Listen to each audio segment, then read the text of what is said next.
Hello, everybody. Welcome to our new episode. Is spiritual evaluation helpful? The student of metaphysical science recognizes that only one event is taking place when it looks like two. The one event is the event of mind, capital M, the God idea, as individual conscious experience, thinking, identifying mind. That is the something called a human being, acknowledging that God is God.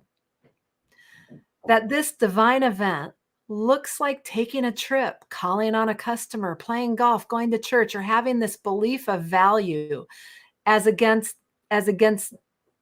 belief of value as against that doesn't change the fact that the God idea is what you're experiencing, because as conscious identity thinking, you are the God idea. The thinking that is the God idea cannot think about itself. When you're able to spiritually evaluate desire as the infinity of good, demanding recognition, and I am takes the place of I want, you will have your heart's desires. You give yourself all the good things of life by being what you are, the awareness soul that is the good, capital G. This awareness outside of any personal me disposes of that me concept. In being what you are, acknowledging God and good in all ways, lies your substance. And that's all taken from Margaret Laird's pamphlet, What is the Idea? Pages 68 and 69. So welcome to the exploration that sets it up. Hi, Betty. How are you? Fine, thank you. Anything else you want to say about the conversation we're going to have tonight? Yeah, it's going to be a reminder of what it looks like is not what's going on. So you have to look, your horizon has to be much further out than just what you're looking at. And if you can look beyond your horizon, you're really home free. Mm-hmm. Because the way it looks is never the way it is. Right. Very good. All right, shall we dive in? Yeah, I was just going to add one more thing to that. Okay. You know, we live every day of our lives looking around us, and we know what this is and what that is. And oh, yeah. But we forget that it's all language in the look. And what's the language about? The language gives you your best view of the reality that's actually present. So you're never looking at anything that matters. What you should be paying attention to is your seeing. Mm-hmm. And your seeing generates from what you're willing to explore and acknowledge. Right. Right. Very good. Well, I will take this moment to say that we're sponsored by the Institute of Metaphysical Science. The donate button is, how do I do that? It's up there. And so you can follow that and support the live stream. We appreciate all of that. And if you have any comments and you want to say anything, ask any questions, just type those into the chat and we will bring them into the conversation. So you can type comments and that will come over to us. Be a little bit delay. So just know that, but you're welcome to do that. We invite it. All right. So let's kick this off. And what is the idea? On page 76, Margaret Laird wrote, "You see and feel with your mind, intelligence, soul." Yep. There's a note with that. You make me laugh sometimes, Mama. All right. What you see and feel is idea, understanding, never images, never beliefs, never symbols. Yes, and yet that's what occupies our view. That's the language we walk through with every day. And your language and my language are not the same. Right. Because we're walking with who we are being, and we are being the world we walk through. Right. And nobody else shares that. That's all highly individual. Yeah. Okay. In Science and Health, Mary Baker Eddy on pages 124, starting on line 25, says, spirit is the life, substance, and continuity of all things. Yep. And that note goes right with that same comment. We tread on. Go ahead. Go ahead. We tread on forces, withdraw them, and creation must collapse. So it isn't personal. Reality is present. The way you see it is the way you see it, and none of it is personal. Right. So if you're dealing with science, you're saying, well, what would be true about reality? Mm-hmm. And you discover you have a really benevolent situation to deal with if you can recognize it. There's nothing about any of the seen, heard, and felt that is actually a threat. But what you have it mean is a threat often. What you believe about it shifts the way it occurs for you. But intrinsically, all is well all the time. Reality is present, and this is what I'm seeing. But it is reality that's present. Yeah. Yeah. And in your book on Mind is the Athlete on page 99, you wrote this: spiritual maturity includes the capacity to live in the moment, consciously aware, in touch with what causes or sources your life. Yep. And students of science have learned that the principal phrase, I guess I'd call it, that we can really depend on being true is that all is infinite mind, infinitely manifest.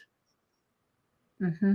So even in our most upset moments, what's actually present is infinite mind, self-expressing, period. Right. The only way we can see it. Yeah, and I live it as I'm willing to be, Yeah. not as it actually is. Right. So it's never out there that there's an upset or a joyous moment. Actually, there's no emotional reaction one way or the other. Reality present is whole, perfect, complete. And I live it up and down depending on how I'm seeing it. Yep. Right. The essence of scientific metaphysics is the conscious discernment of the spiritual fact of one's all-encompassing self. Yep. Right. Better way to say it. And what is the idea on page 76? Margaret Laird wrote, what you're actually seeing or feeling is reality as you see it or feel it on your belief level. Yep. And I reflect on this. The thing that always comes up for me when I look at this is what Wayne Dyer said in his book, the title of his book, you'll see it when you believe it. Yeah, because you believe what you see. Well, you'll see it when you believe it, though, is more around if you're willing, what will show up, isn't it? Well, it was getting at. It was phrased to have you take on, how am I seeing it? Right. But you actually are seeing what you're believing because you believe everything you see. Oh, got it. So you are. So one way to look at it is, in my living and the things that I'm looking at and interacting with or whatever in my seen, heard, and felt language world, I'm just seeing what I'm believing. Yeah. And that's why we can say, wait a minute, that's why we can say, let go of your beliefs, let them be. Yeah. And then become willing for however it needs to show up, and that frees the whole thing up. Yep. Got it. Okay. Yep. Okay. When you understand that it is reality that you're seeing, that you are sensing, and not beliefs about reality, a new world image takes the place of the old. Yep, exactly. So there's a couple typos in there, but you can hear how I read it. Okay. All right. Anything more about that? But that's exactly what we were talking about. Yes, it is. And we reject with ourselves automatically taking the responsibility for everything being just the way we demand it to be. Yeah. Not my fault. I didn't do that. Right. Well, what else is running the show here? Right. My world is me being me. Yep. So pay attention to my seeing. Right. Yeah. In Science and Health on page 124, line 32, Mary Baker Eddy wrote, the elements and functions of the physical body and of the physical world will change as mortal mind or human belief changes. Yeah. And Mrs. Eddy used the word mortal mind changes, but as Margaret Laird pointed out, mortal mind doesn't change. It just disappears. Right. Because I was going to say it doesn't exist. That's right. So it's a view and it has no substance. So it's gone, another view, and it's gone. And it's like that all the Right. time, faster Right. than you can snap your fingers. What you see and what you have are not the language you're looking at. If you're a scientist, you recognize that it's the best view you've got this moment, and that moment's gone. You're Right. always open to a new view, unless you're not. Got it. Okay. Okay. Neither organic inaction or overaction is beyond God's control.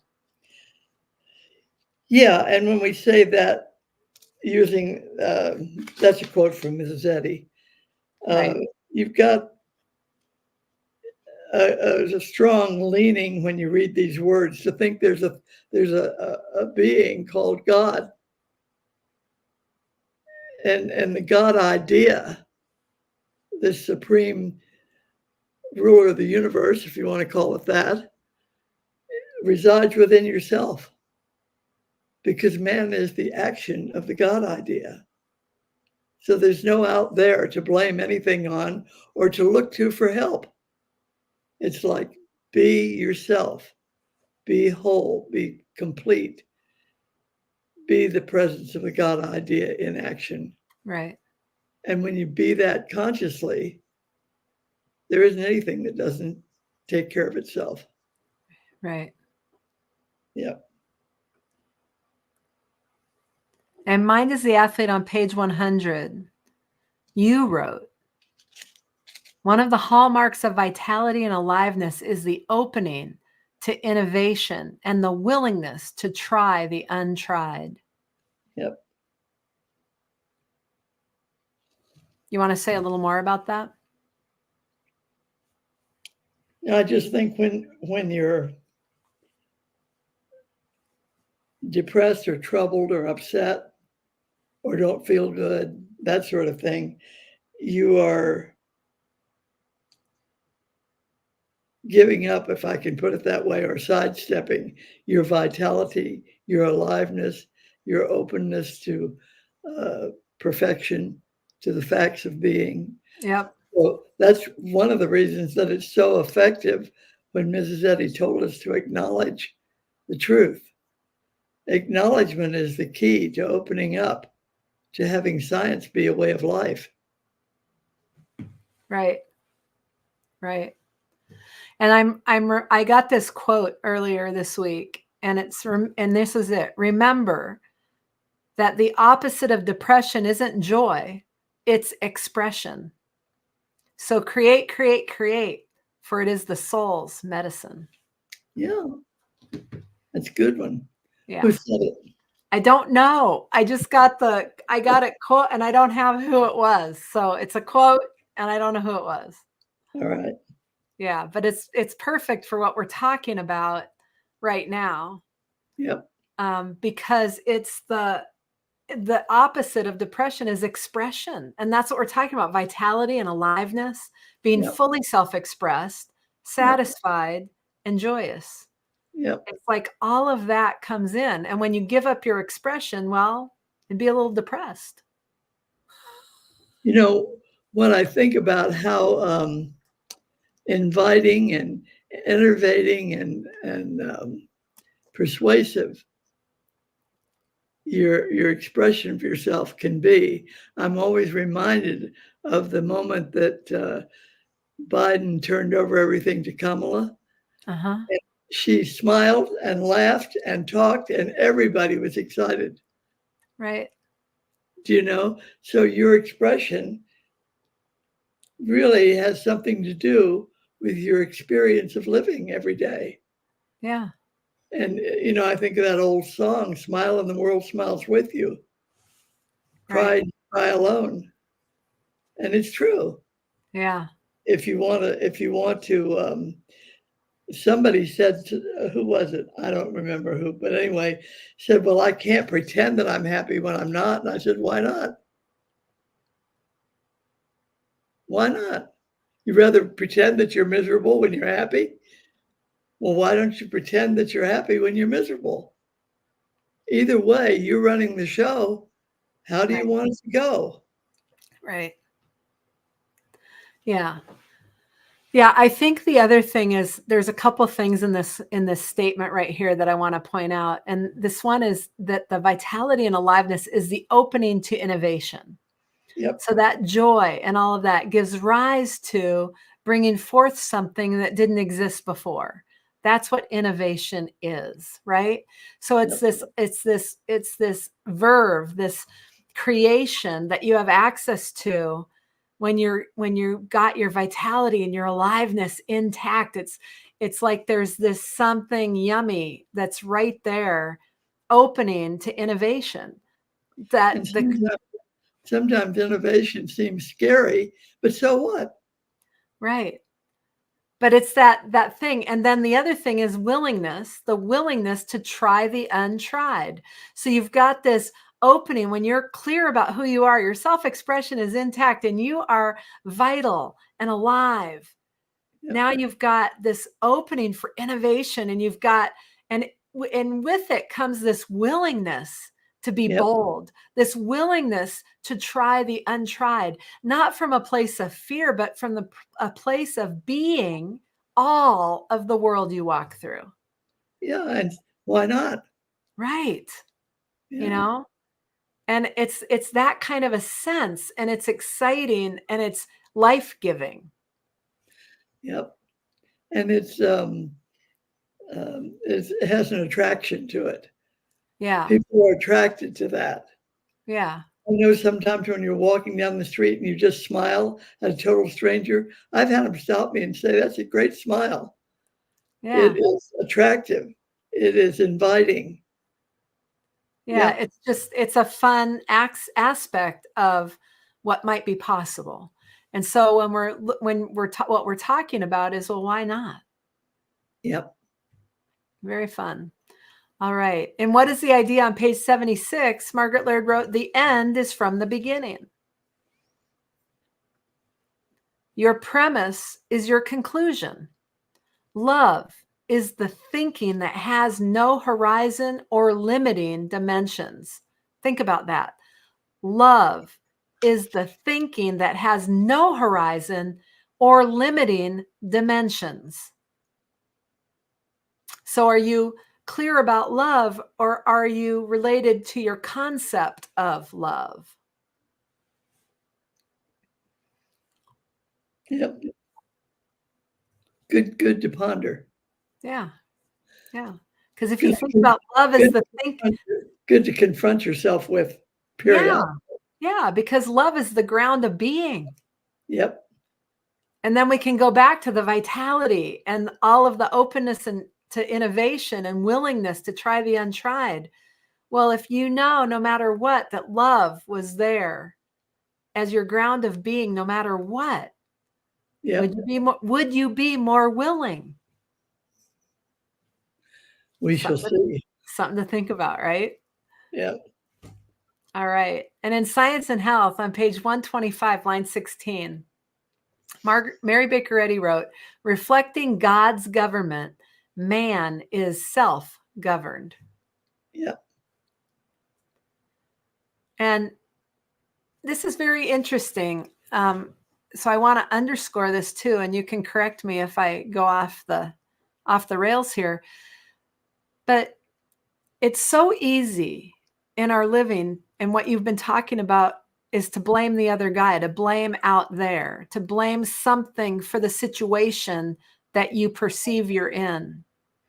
And the thing that's interesting is when you really get who you are and you're vital, and it goes beyond this. It's like who you are as God being, right? I am the world I walk through. I am the world I walk through. And if that's true, then it's all about self-government. Yep.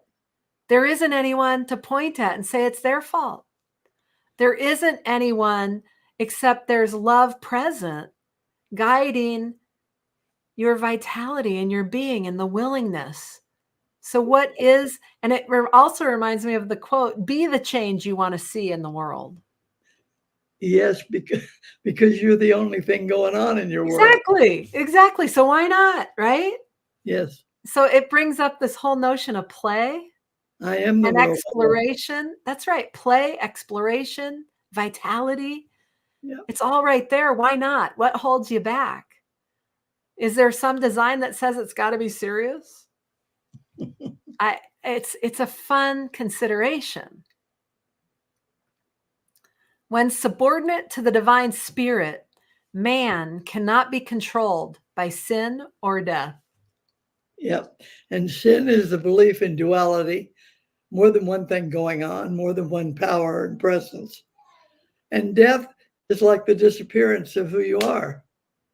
Yeah. Yeah. And you're never without yourself. You're always going to be home free. There's no place you can go. I am, what is it? Ms. Zeddy says, it's a statement that everybody avoids using. I am all, and the knowledge of aught beside me, beside myself, is impossible. Yeah. That's a true statement. Yeah.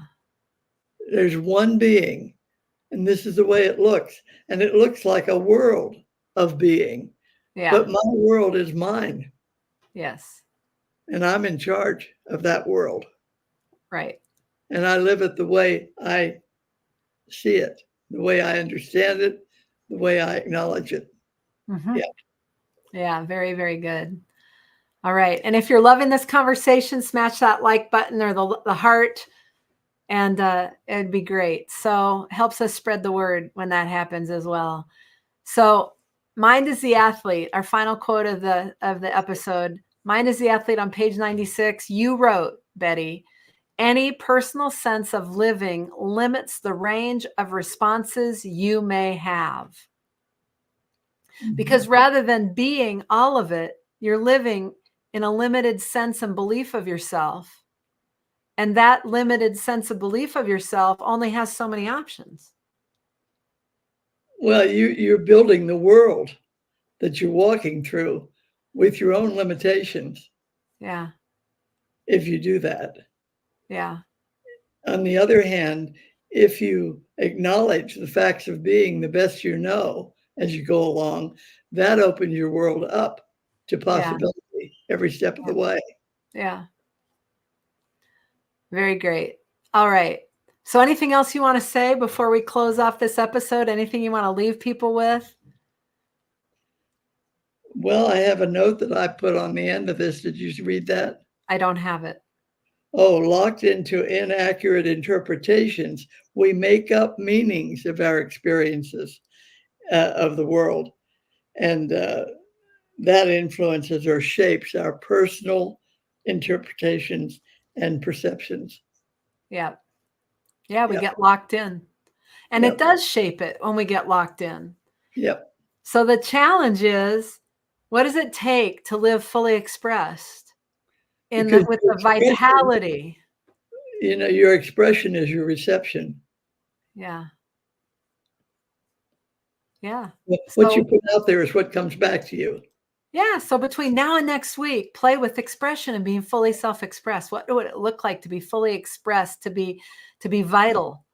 And be What would that look responsible like? about your expression. Yeah. It's not being done to you. It's you doing yourself.